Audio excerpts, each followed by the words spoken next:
Yo, je vous informe qu'il y a une pétition qui a été créée pour sauver le moteur thermique. Même si la chaîne est petite, on peut quand même avoir un impact avec toute votre signature. Donc la pétition sera en description et en commentaire. Je compte sur vous pour aller la partager et la signer. Et gloire à l'automobile thermique!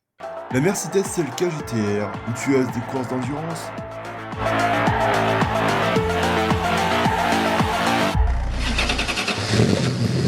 Yo les moteurs en étoile, j'espère que vous allez bien, vous avez le sourire, que ce soit les girls ou les gars. Je suis Darius et vous regardez All Motor Glory. On va être bref, on va parler Mercedes et AMG.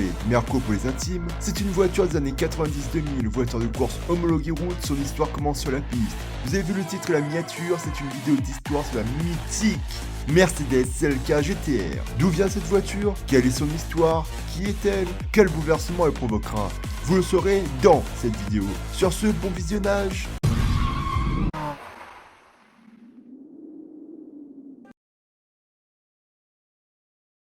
Alors, l'histoire de cette voiture est assez inhabituelle par rapport à d'habitude parce qu'une bonne partie de la vidéo sera surtout dédiée à la course d'endurance dans les années 90. Car la Mercedes CLK GTR est la représentation même de la classe GT1 qui était littéralement l'une des plus grandes classes de course au monde. Mais du coup, il faut raconter l'histoire de la GT1 avant de raconter l'histoire de cette voiture. Donc si vous voulez du changement dans les vidéos, il va y en avoir, lol. En tout cas, cette Merco Hypercar qui est, selon moi, la voiture la plus précise, la plus radicale de course homologuée pour les routes publiques. Et ça, sans même parler de sa variante Super Sport. D'ailleurs, petite précision, je suis quelqu'un de la génération 2000, donc je n'ai pas connu l'époque de cette voiture ni l'année 93. Histoire. Alors, attachez bien vos ceintures. En 1992, la plus grande course d'endurance de la FIA disparaît à cause d'un manque de participants, ce qui va entraîner un krach du sport automobile. Du coup, toute la société, à une époque où l'automobile était aussi vénérée et regardée que le foot, et tous les groupes automobiles vont être touchés par cette dépression du sport automobile à un point où certains se posent des questions sur sa fin. Les écolos extrémistes et les anti-voitures auraient savouré ça avec une bonne bouteille de champagne aujourd'hui. Wow, champagne! Heureusement, cela n'a duré que l'année 1993. En effet, ce scénario était un cauchemar à l'époque, ce qui a conduit trois hommes, Jürgen Bart, vainqueur du monde en 1977, Patrick Peter et Stefan Rattel, un grand organisateur d'épreuves automobiles, à se concerter pour trouver une solution.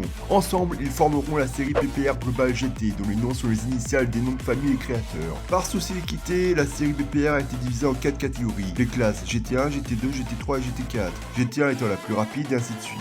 Celui-ci a commencé en 1994 avec des Porsche, des Ferrari, des Venturi, la belle époque de la marque, des Chevrolet, une Ford Mustang et une Mazda RX-7 modifiée appelée RX-7 GTO.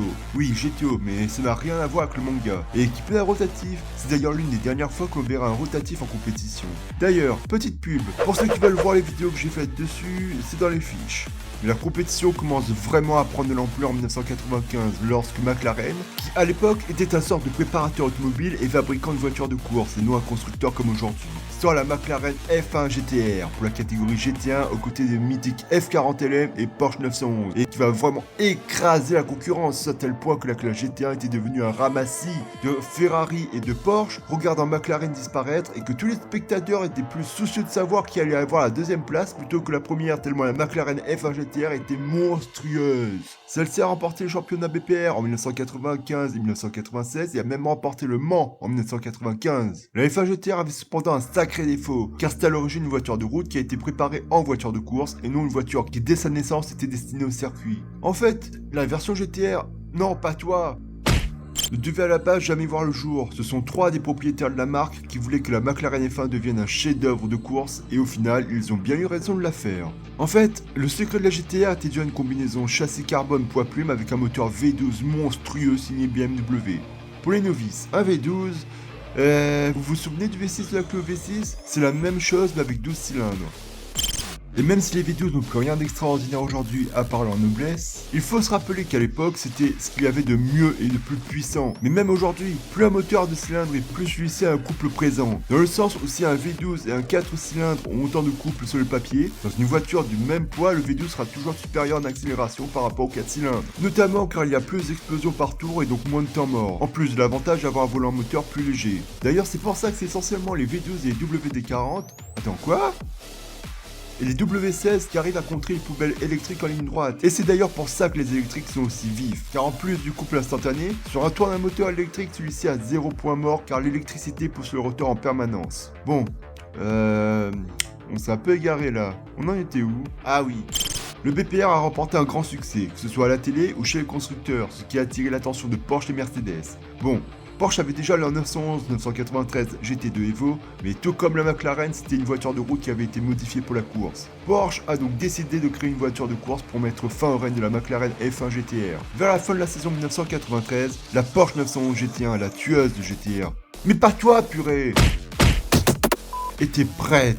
Malheureusement, Porsche a pris tellement de temps à développer le 911 GT1 que celui-ci était un participant tardif en 1996. Il n'était donc pas éligible pour collecter des points de championnat. Mais bon, cela n'a rien changé au fait que le 911 GT1 était la machine qui a montré à la McLaren F1 à quoi ressemblait l'arrière d'une voiture. Tout d'un coup, cette Porsche était la voiture à battre, et on s'attendait à sa victoire pour la saison de 1997. Mais malheureusement pour Porsche, Mercedes n'allait pas rester les bras croisés. En effet, en fin d'année 96, Mercedes et AMG avaient collaboré afin de construire leur propre voiture GT1 de course, en commençant par l'achat de leur rival, une McLaren F1 GTR. Anecdote sauvage. En 1996, Mercedes et AMG étaient deux entreprises distinctes. Ce n'est qu'en 2005 que Mercedes et AMG fusionnent, ce qui est bien dommage quand on voit le massacre d'AMG quelques années plus tôt. Qui de mieux qu'une McLaren pour battre une McLaren? Non seulement cela les a aidés à découvrir à quel point leurs concurrents étaient rapides, mais cela leur a également donné un moyen de tester leur propre moteur pendant qu'ils développaient encore leur propre châssis personnalisé. Ce qui a également contribué à accélérer le programme de développement de Mercedes et AMG pour faire ce qui deviendra plus tard la CLK GTR. Pour ce faire, sur le châssis de la McLaren, à la place du V12 litre 1 de BMW, ils ont placé un V12 signé AMG de 6 litres, le famoso M120. Ils ont ensuite boulonné au châssis de la McLaren leur propre carrosserie prototype personnalisée. En installant le moteur V12 d'AMG, le prototype a parcouru le circuit du Jarama 2 secondes plus vite que la McLaren F1 en 1996. C'est peu pour nous, mais en course c'est assez de temps pour cuisiner un bon gros repas. Nice. Au final, grâce à l'utilisation de la McLaren F1, la conception de la CLK GTR n'a pris que 128 jours. Ce qui est court, trop court. En 1997, tout change. La FIA reprend la série BPR Global GT et change de nom pour FIA GT Championships. Celui-ci supprime d'ailleurs la catégorie GT3 et GT4 pour ne laisser que le classement GT1 et GT2. Mais c'est la catégorie reine GT1 que le monde a assisté à l'arrivée d'une légende signée Mercedes AMG, la CLK GTR. Un monstre d'une tonne, avec un V12 de 600 chevaux et non de 612 chevaux, relié à une boîte de vitesse Frankenstein. Oui, elle avait comme particularité d'avoir les palettes volant avec une pédale d'embrayage, car pour changer de rapport, il fallait encore utiliser cette fameuse troisième pédale. En revanche, la CLK GTR, comparée au prototype, n'a rien qui provient de McLaren. D'ailleurs, en parlant de celui-ci, McLaren n'a tellement pas apprécié de voir le derrière d'une Porsche qu'elle a créé une voiture de course encore plus rapide que la F1 GTR, sa version GTR Longtail, qui s'est avérée être le plus grand rival de la CLK GTR. Le problème, c'est que McLaren va revenir sur le devant de la scène et écraser tout le monde sur les 3 premières courses, car la CLK avait eu des problèmes de démarrage, ce qui a laissé la porte grande ouverte à la McLaren qui a remporté les 3 premières courses de la saison 97. Mais dès les problèmes mécaniques réglés, la CLK GTR de 600 chevaux a dominé et a remporté le championnat des pilotes et des constructeurs FIA GT en 1997. Mercedes remporta à nouveau ses 2 titres en 1998. Cependant, en raison de leur entrée en 24 heures du Mans cette même année, ils ont remporté le championnat avec une tournure inhabituelle. En effet, la CLK GTR avait remporté les 2 premières courses de la saison de 1998. Mais entre la deuxième et la troisième course, Le Mans a fait signe à Mercedes de venir avec sa CLK GTR. Problème cependant, Mercedes pensait que son V12 serait inadapté pour fonctionner à pleine puissance pendant si longtemps lors de la préparation de la voiture pour la course de 24 heures. Ils ont donc retiré le moteur V12 pour y mettre un moteur V8 nommé M119, celle-là même utilisée dans la Sauber Mercedes C9. En revanche, ce V8 sera entièrement revu, il deviendra atmosphérique et sa cylindrée a été légèrement augmentée passant de 4973 cm3 à 4986. Le tout pour avoir autant de chevaux que la version GTR, c'est-à-dire 600 chevaux. Mercedes a également décidé de modifier l'aérodynamisme de la CLK afin de la rendre mieux adaptée aux vitesses extrêmement élevées du Mans. Avec tous ces changements, la GTR est devenue la version baptisée LM. CLK LM. The name's Bond. James Bond. Malheureusement pour Mercedes, le V8 sera aussi fragile que le V12 car les deux CLK LM subiront une panne moteur. L'un au bout de 19 tours et l'autre au bout de 31 tours, en pleine ligne droite des stands en plus. En revanche, lors de son retour en FIA GT, Mercedes a dit adieu à la GTR et au V12 et a persisté avec la CLK LM à moteur V8. Notamment car celui-ci était plus léger et cela s'est avéré être une sage décision car ils ont remporté toutes les courses restantes et donc la saison FIA GT de 1998. À un tel point que le succès de la GTR et de la LM a tué la classe GT1 dans le championnat FIA GT. Pourquoi ? car tous les autres constructeurs ont fui le championnat, estimant qu'ils n'avaient aucune chance et qu'ils refusaient de voir encore une fois le derrière d'une CLK. Alors, certes, c'est lâche, mais imaginez, vous seriez tac de faire un match face à un maître d'arts martiaux et de finir comme Ayano Eishi dans cet extrait? Non, on est d'accord. Au final, la FIA a supprimé la classe GT1, ce qui signifie que le championnat GT n'était disputé que par la division GT2. Mais même si les joueurs de course de la CLK étaient maintenant officiellement terminés et qu'elle pouvait partir en retraite en tant que champion si phénoménalement suprême que tous les autres constructeurs ont fui, il y avait encore un problème assez majeur qui tourmentait Mercedes et la FIA, et c'était le contrat d'homologation non rempli. C'est là qu'intervient la version de route.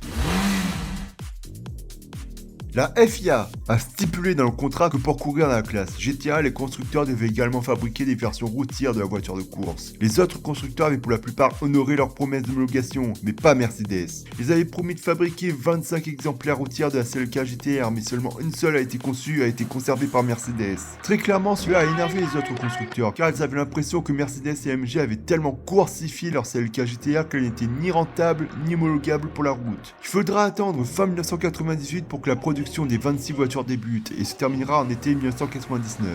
Bon, en réalité il y en a eu 27 de construites, mais en plus du premier exemplaire gardé par Mercedes, celui-ci a voulu garder un autre exemplaire pour lui. Donc officiellement, en 1999, il y a eu 28 exemplaires de routes construites, mais la FIA n'en retiendra que 26 exemplaires vu que les deux autres étaient la propriété de Mercedes. La CLK GTR a été créée entre AMG et une autre société appelée HWA, un spin-off de AMG lorsque Mercedes avait commencé à racheter celui-ci à l'époque. Développé à partir des voitures de course, les CLK GTR de route ont reçu tous les équipements confort qu'ils pouvaient. Un peu de cuir par-ci par-là, une chaîne stéréo et la climatisation, ce qui était très bien pour l'époque.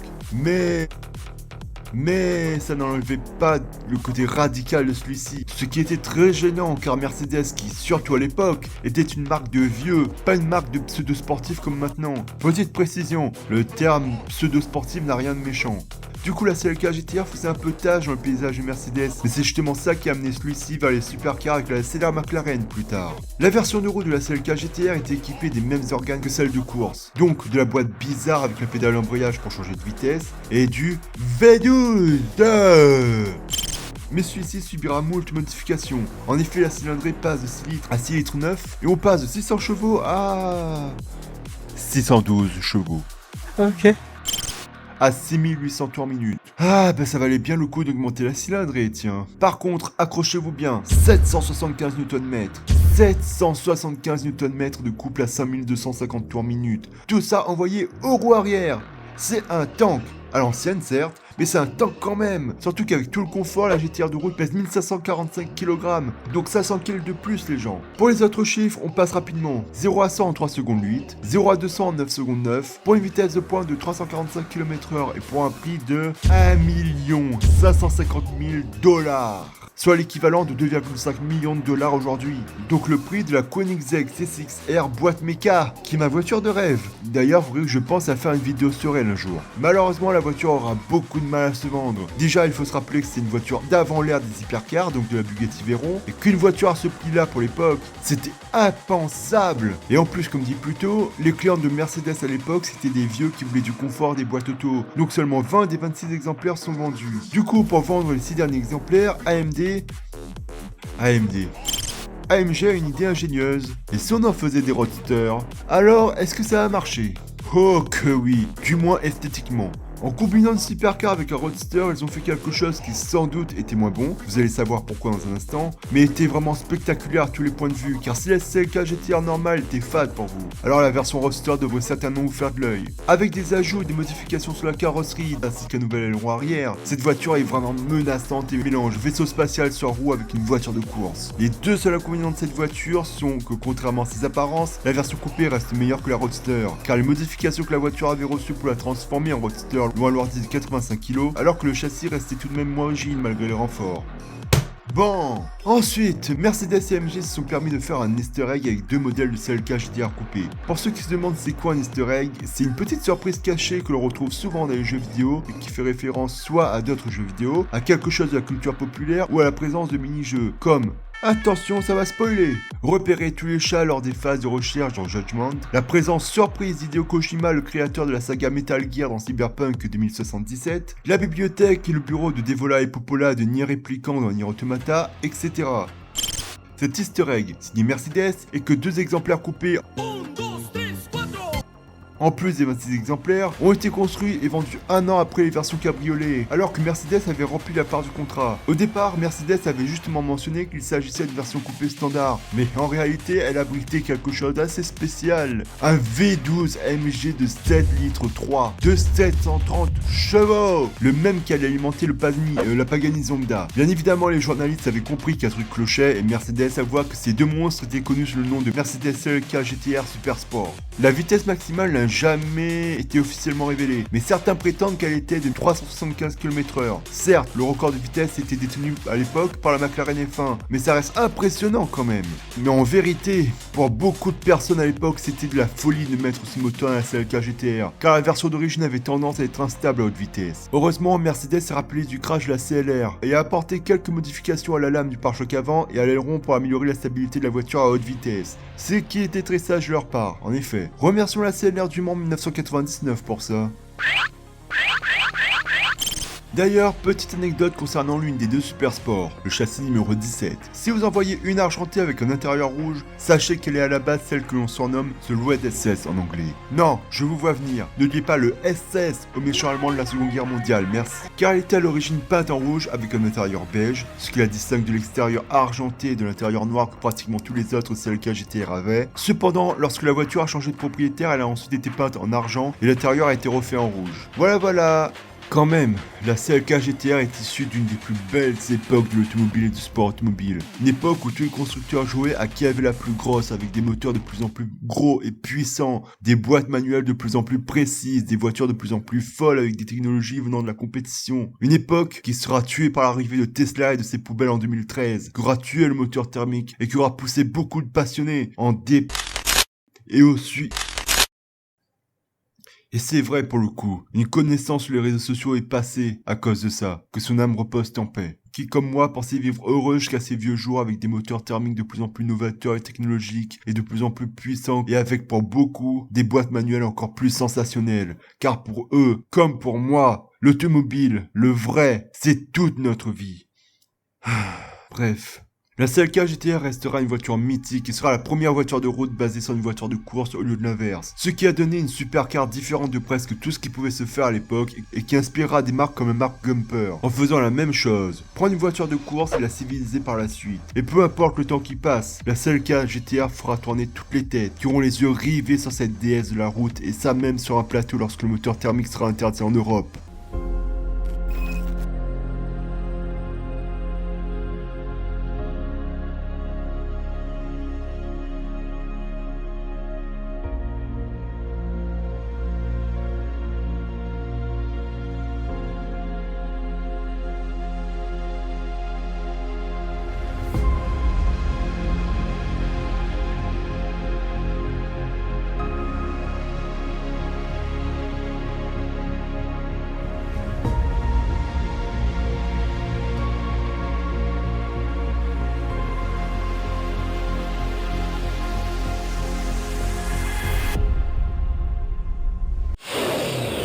Teaser 次のビデオ Et n'oubliez pas, une seule personne peut changer l'avenir de cette chaîne YouTube et cette personne c'est vous. Sur ce, bonne journée, bonne soirée, gardez le sourire car c'est ce qui est le plus important dans la vie. Sauvons les 100% thermiques et gloire à l'automobile.